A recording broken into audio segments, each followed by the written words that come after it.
सोचिए, ये बहुत अपने जीवन में लागू करें। जब आपसे अगर कोई कहे आंसू मर जाने वाला है, तू खत्म हो जाने वाला है, आप क्या करेंगे? घबरा जाएंगे। हालेलुया। उसके सामने मौत आ चुकी है, वह एकदम परमेश्वर के दृष्टि में चलने वाला व्यक्ति जब भी कभी ऐसे कोई काम अपने जीवन में किया नहीं है और उसके बावजूद उसके मौत का पैगाम एक बड़े नबियों के द्वारा आता है, जो नबी बाइबल का सबसे बड़ा भविष्यवक्ता है, उसकी कही बातें एक भी बातें टल नहीं सकती है। हिजकिय्याह राजा की ऑप्शन क्या है? उन्होंने यशायाह की बातों को ठुकराया नहीं। उन्होंने यीशु जो भी परमेश्वर ने बातें उसके यशायाह से बोला, उसके विरोध में कोई बातें नहीं किया। लेकिन वहां पर लिखा है जैसे 3 में, वह परमेश्वर के समीप गया और यह बोल के प्रार्थना किया, प्रभु तू जानता है मैं जीवन भर जो तेरी दृष्टि में अच्छा था वही किया है। हालेलुया। और जो आपको पसंद है वही किया है।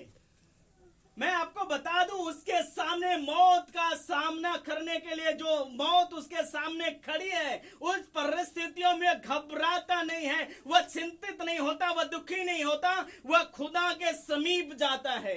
और उसके समीप जाने को उसके अंदर जो साहस है, जो लवलीनता है, जो दृढ़ता है, वही साहस खुदा हमें और आपको देता है। हालेलुया। यीशु का लहू, जब हम यीशु के, हमारा जीवन चाहे कितना भी पाप में हो, चाहे भी कितना भी बीमारियों में हो, अंधकार में हो, लेकिन जब हम यीशु पर विश्वास करते हैं, यीशु का लहू हमें यह साहस देता है, हम जाएं और हर समय, हर एक ऐसा समय जब हम परमेश्वर से बात कर सकते हैं, सब परमेश्वर से प्रार्थना कर सकते हैं, वह साहस खुदा हमें और आपको अपने लहू के द्वारा देता है। इसलिए हमें विश्वास है।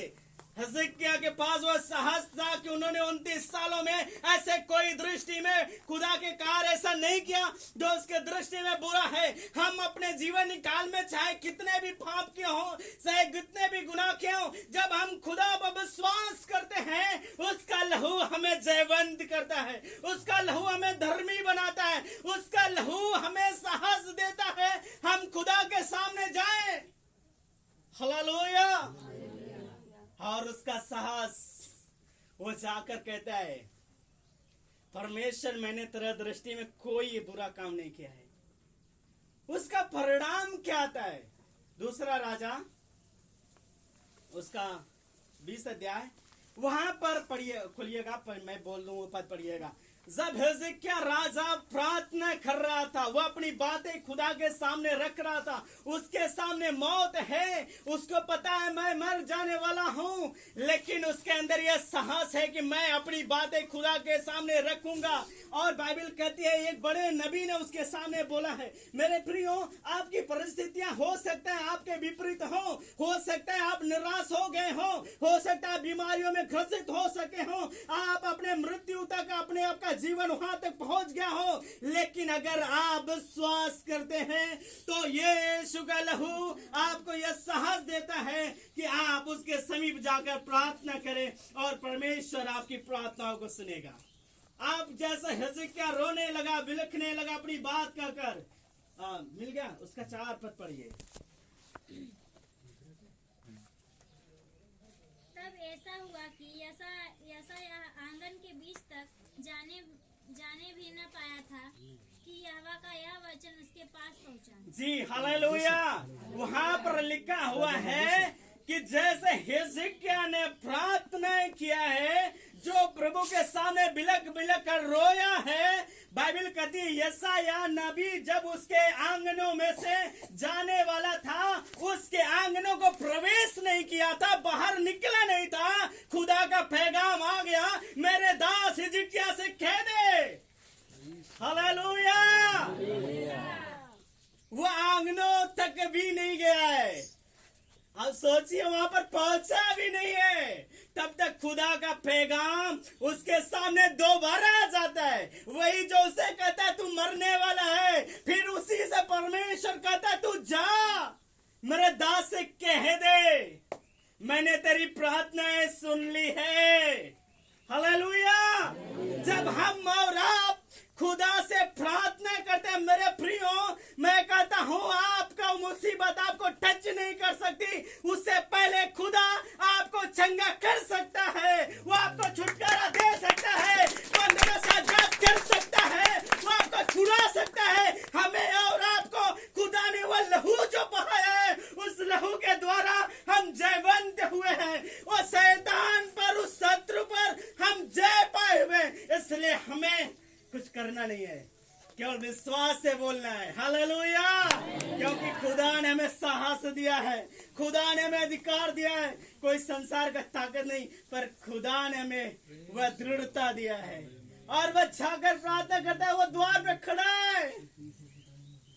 वो कहता है हिजकिय्याह, यशायाह, जा मेरे नबी से कह दे मैंने तेरी प्रार्थनाएं सुन ली है। द्वार पे खड़ा, आंगन में प्रवेश नहीं किया है। फिर वह आकर कहता है हिजकिय्याह से, प्रभु के दास तेरी प्रार्थनाएं सुन ली है, तू चंगा हो चुका है। जब उसके नीचे आप बीच के पढ़िएगा, वहां पर लिखा है तू चंगा हो चुका है। वही व्यक्ति जो मरने वाला था, वही व्यक्ति जो उसके सामने यह पैगाम वही नबी देकर गया, तू मर जाएगा। और वही अभी नबी आकर कहता है क्या, तू अभी चंगा हो चुका है।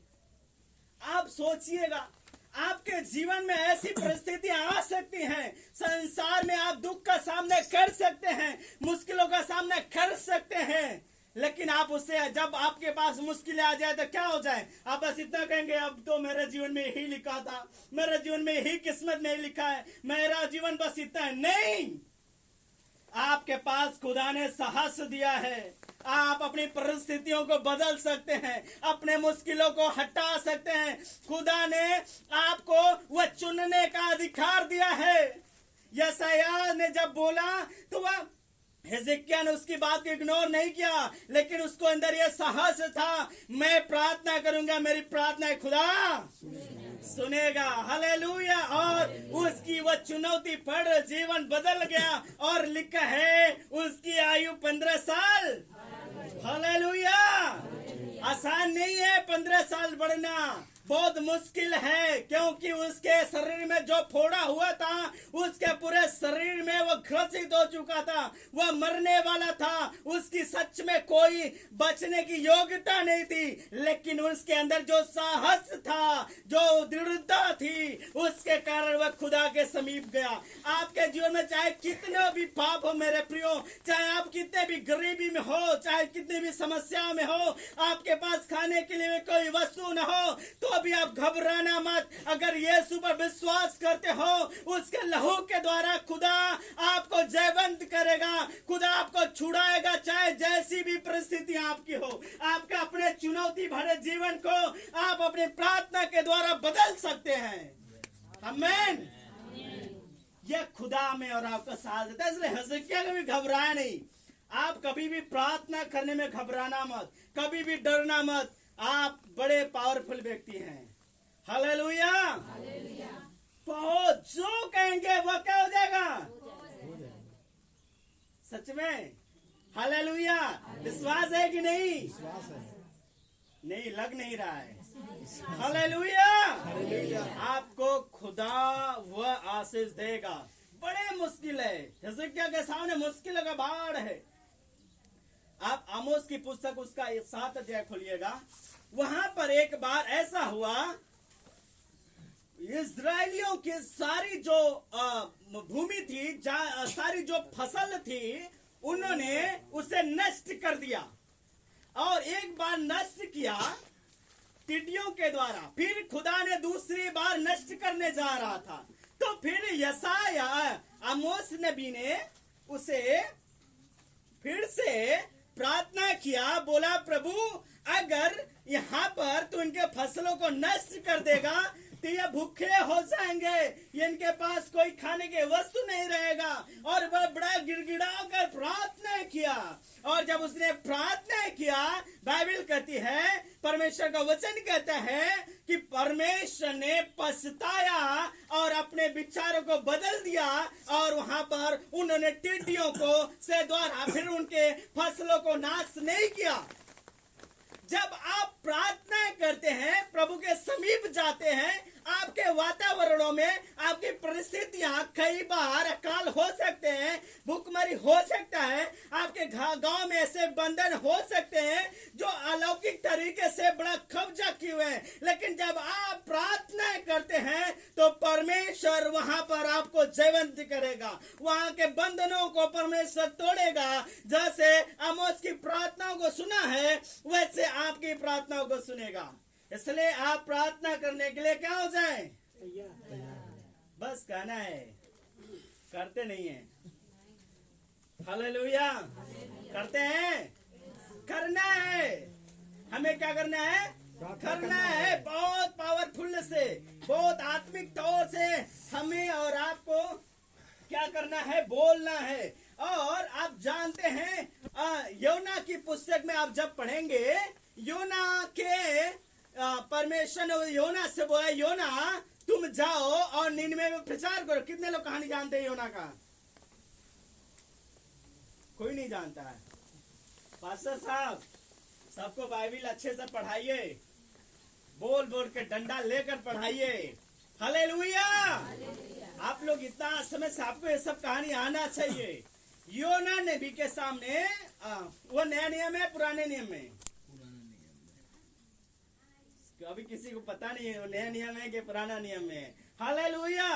योना से परमेश्वर कहता है, योना तुम निनवे के जाओ, वहां के लोग एकदम दुष्ट हो चुके हैं, मैं वहां का नाश करने वाला हूँ। योना चाहता है कि परमेश्वर वहां के निनवे के लोगों को नाश करे। आप जब वो इतिहास पढ़ेंगे तो आपको पता होगा योना ऐसा क्यों चाहता था। कि योना दुष्ट नहीं था, योना इसलिए चाहता था क्योंकि वहां का जो संस्कृति थी, जो वातावरण था, इतिहास था, वहां के लोगों, जो अंसुरी लोग उस निनवे में रहते थे, वह परमेश्वर के इजरायलियों को बहुत सताते थे, बड़े दुख देते थे, हमेशा उनसे लड़ाई करते थे, और उनका युद्ध हमेशा घमासान युद्ध होता रहता था, कुछ जायदादों को लेकर, कुछ एरियो को लेने के बाद। इस कारण जब खुदा ने वहां को देखा वह दुष्ट हो चुके हैं, तो वह चाहता है कि मैं उनका नाश करने वाला हूं, लेकिन वो अपने दास को भेजता है कि जाओ प्रचार करो कि यहाँ के लोग क्या हो जाए, बचाए जाएं। तो निनवे वहां पर, योना वहां पर गया, और योना ने वहां से क्या किया, तरसीस को चला गया, फिर वह मछली के पेट से फिर निनवे गया। जब वहां पर गया तो परमेश्वर ने उसकी प्रार्थनाओं को सुना। वह गया, वहां पर लोगों को प्रचार किया, मन फिराओ। 40 दिन के बाद यहाँ पर परमेश्वर क्या करने वाला है, नष्ट करने वाला है। और वहां पर लिखा, जितने लोग वहां पर उसकी बातों को सुना, यहाँ तक राजा ने पश्चाताप किया, मन को फिराया और बदल गया। परमेश्वर हमारा और आपका दयालु परमेश्वर है। वह कहता है, चोर किसी और काम के लिए नहीं आता, वह चोरी करने, घात करने, नष्ट करने के लिए, पर मैं इसलिए आया तुम क्या करो, जीवन पाओ, है ना, और बहुतायत का जीवन पाओ। तो यीशु खुदा हमसे और आपको मरने से या बीमारी में रहने की उसकी कोई आवश्यकता नहीं। वो नहीं चाहता कि हम गरीबी में रहें, हम समस्याओं में, बंधन में रहें। वो हमें और आपको आजाद करना चाहता है। इसलिए जब हमें और आपको अवसर मिले, हमें पश्चाताप के साथ प्रभु के सामने बैठ जाना है, अपने कमियों को लेकर प्रभु के सामने बैठ जाना है। भजन संहिता 51 अध्याय जब आप पढ़ते 1 से लेकर 18 पदों तक, वहां पर दाऊद बड़े पश्चाताप के साथ प्रभु से प्रार्थना करता है और परमेश्वर उसके माफ करता है। इसलिए जैसे योना ने प्रचार किया, वहां पर लिखा है परमेश्वर ने पछताया और उनका नाश नहीं किया। आज भी परमेश्वर हमारी प्रार्थना सुनने के लिए हमारे मध्य में रहता है, वो हमारे उत्तर देने के लिए हमारे साथ रहता है। इसलिए हमें कभी भी घबराना नहीं है और प्रभु से बोलते रहना है। हालेलुया। तो परमेश्वर हमें क्या करेगा, आशीष देगा, परमेश्वर हमें छुटकारा देगा। मैं और आगे कुछ नहीं कहूंगा, मैं चाहूंगा मैं आगे समय पास्टर जी को दूंगा, आकर आप लीड करें। प्रभु आप सभी का आशीष दे। हालेलुया। पास्टर जी की ये ताली बजाइए, बहुत सही। वचन आप लोग सुने, सुनाई दे रहा है कि मैं माइक लूं? सुनाई दे रहा है ना, लेकिन ध्यान से सुनिएगा। जब क्लास में जैसे साहब लाल विश्वकर्मा जी बैठे हैं पीछे, अगर क्लास में बच्चों को पढ़ाए और एक दिन ट्रेनिंग के लिए कोई पूछने आ जाए और अगर बच्चा न बता पाए तो किसकी बेइज्जती होती है? मास्टर की भी होगी और प्लस किसकी होगी? प्रभु की। ठीक है, तो आप लोगों को कितने लोग इसमें पिक्चर देखे हैं? पिक्चर वीडियो पिक्चर कोई देखा है इसमें से? कोई नहीं देखा? तो जो देखा है हाँ बोले। पिक्चर देखे हो ना? अगर आप थिएटर में पिक्चर देखने जाते हैं और 3 घंटे का पिक्चर देखते हैं, हालेलुया, कितने घंटे का?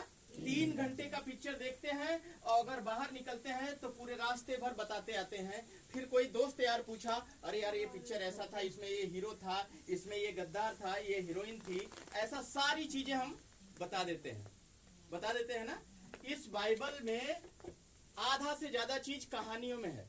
एक बार अगर पढ़ेंगे तो कहानी समझ में आ जाएगी कि हिजकिय्याह राजा सर से लेके फोड़े तलुओं तक उसको हो गए थे। लेकिन हम लोगों में अगर किसी को पता चल गया कि ये आज मरने वाला है तो क्या करेंगे? लड़के को बुलाएंगे, बेटा यहाँ ये संपत्ति है, यहाँ ये संपत्ति है, यहाँ ये संपत्ति है, आज तो मैं जाने वाला हूँ। लेकिन हिजकिय्याह राजा ने क्या कहा? दीवार की तरफ मुंह घुमाया और प्रार्थना किया और उसकी प्रार्थना सुनकर परमेश्वर ने कहा कि तेरी आयु 15 वर्ष। जब आयु 15 वर्ष बढ़ा सकता है, एक छोटी सी आप लोगों की बीमारी नहीं जा सकती?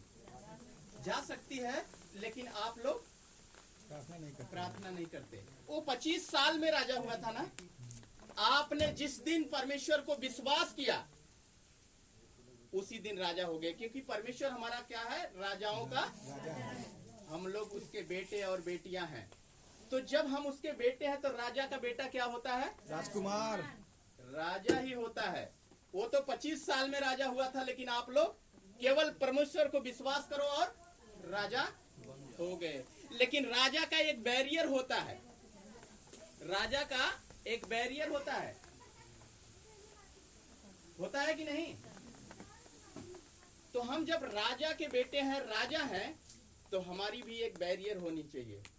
गुटखा नहीं खाना है, हालेलुया, नशा नहीं करना है, चोरी नहीं करना है, प्रार्थना भी नहीं करना है।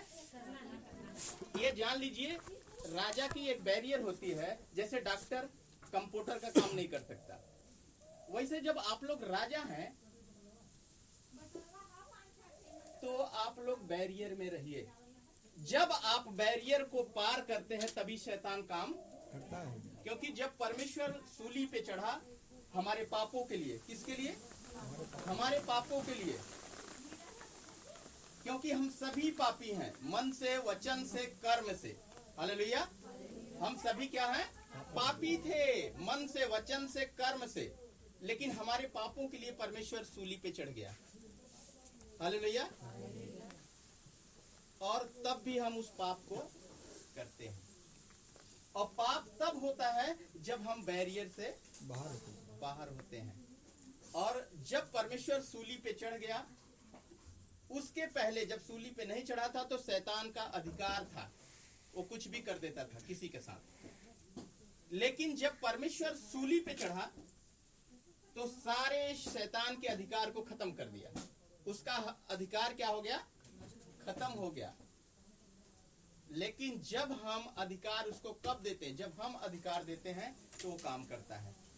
जब हम उस बैरियर को पार कर देते हैं तो शैतान क्या करता है? काम करता है। पापा ने कहा कि फोन मत करना बेटा, वो चोरी से रात को बात कर रहा है, अपना दरवाजा खोल दिया तो शैतान उसमें क्या करेगा? प्रवेश कर जाएगा, काम करेगा।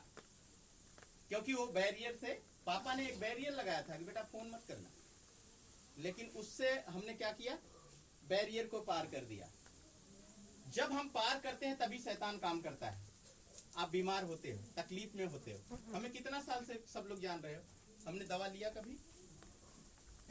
जब आप बैरियर के अंदर रहोगे दिक्कत नहीं आएगी।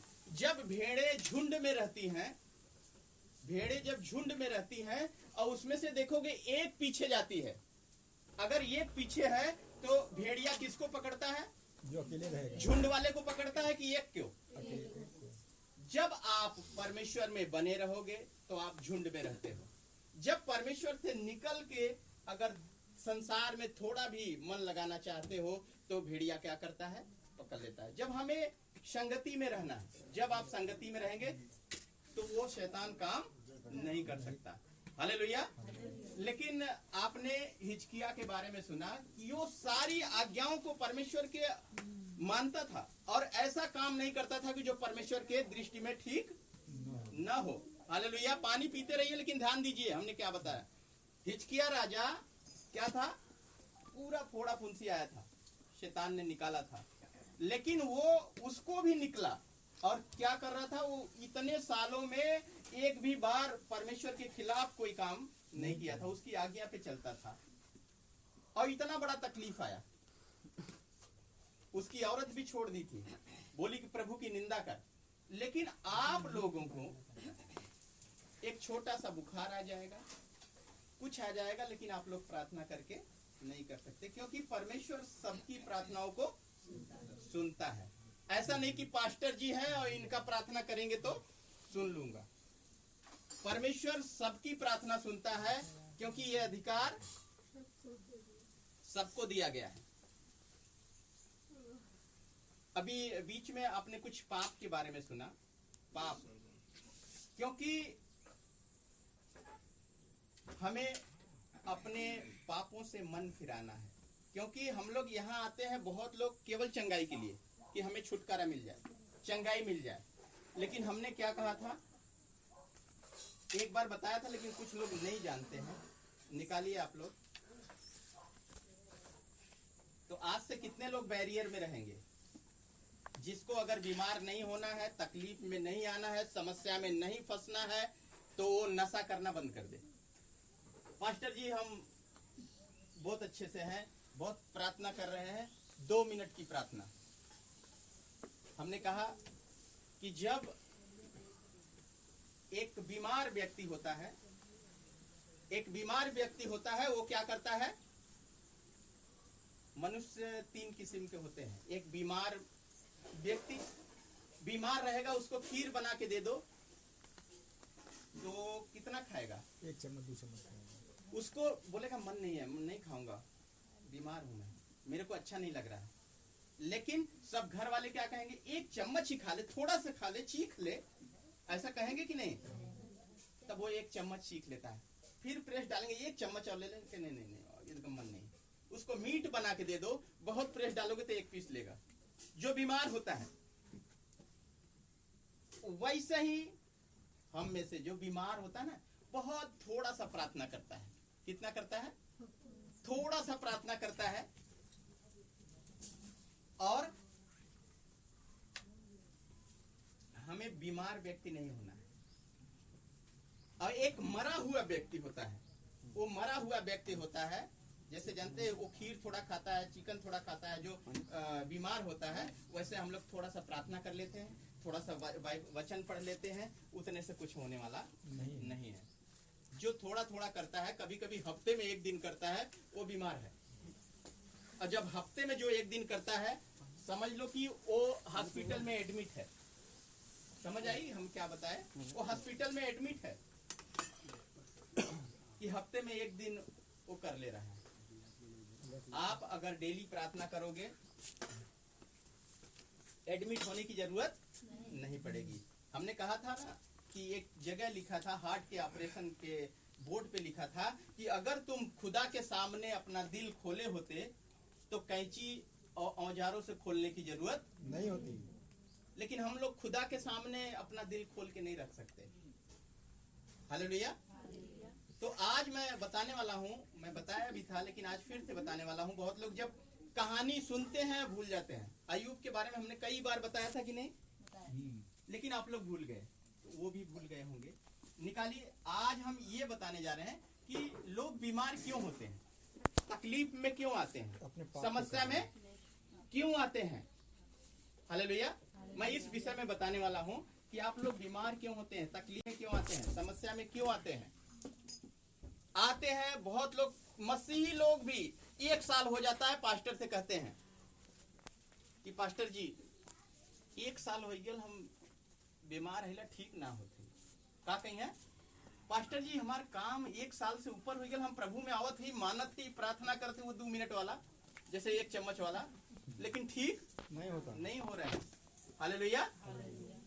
लेकिन आज मैं बता रहा हूँ कि बीमार क्यों होते हैं, तकलीफ में क्यों आते हैं, चंगाई क्यों नहीं पा रहे हैं। निकालिए मरकुस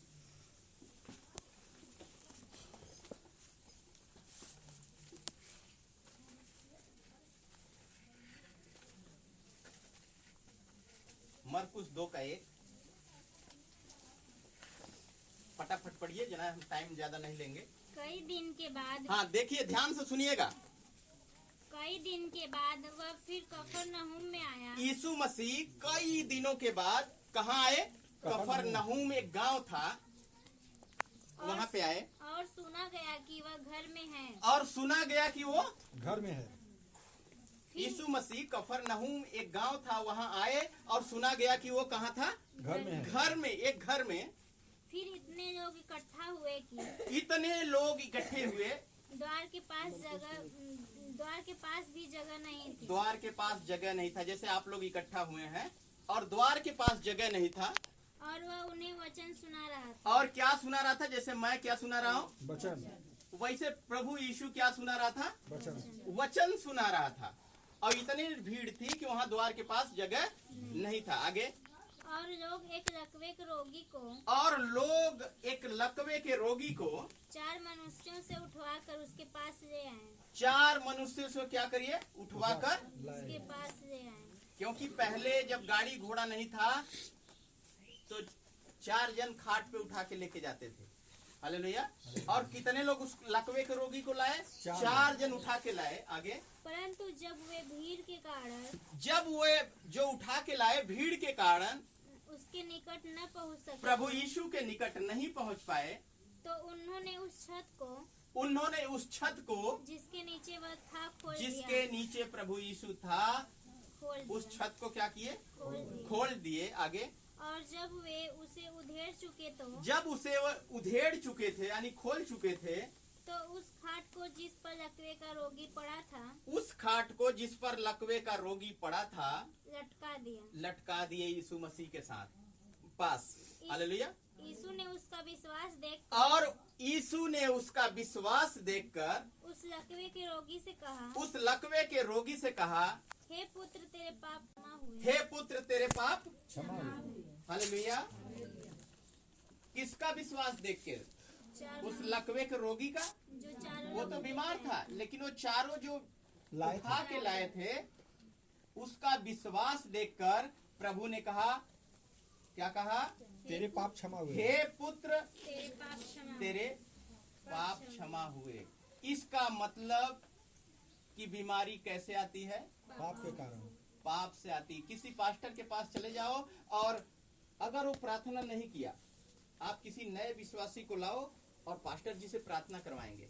पास्टर जी केवल कह दिया तेरे पाप क्षमा हुए और रास्ते भर वो कहते जाएगा, अरे यार लिया के अइलू भाई, भाड़ा किराया लगल, हमारा प्रार्थना तो पास्टर जी नहीं करेंगे। वहाँ जब उस लकवे के रोगी को लाए तो प्रभु यीशु ने प्रार्थना किया नहीं। उसने कहा कि जा तेरे पाप क्षमा हुए। इसका मतलब कि बीमारी कैसे आती है? पाप के कारण।